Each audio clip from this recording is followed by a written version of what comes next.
Well, it's day 4, and I'm on a boat, traveling pretty slow.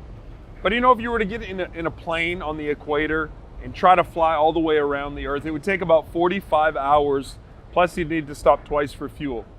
If you could somehow get into that same plane and fly all the way around the sun, it would take 6 months.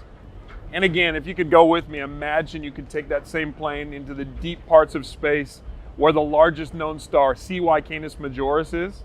It would take 1,100 years to make your way around this star. That's the grandeur, the bigness of God's creation.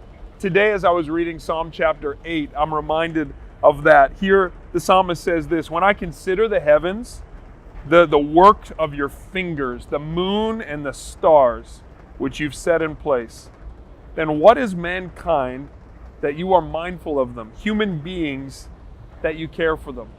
Isn't that amazing that in the bigness of God's creation, Ephesians chapter 3 says you are God's masterpiece. Of all that He's created, you're what He loves.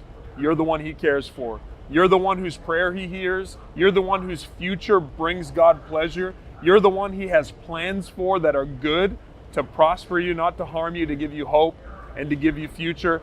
You know, I find myself often caught in the tension, the paradox of so much humility that God is that big that with His fingertips He's created all that we know.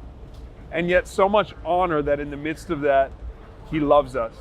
God so loved the world, mankind, that He would send His Son Jesus. I want to remind you today that you may feel really small.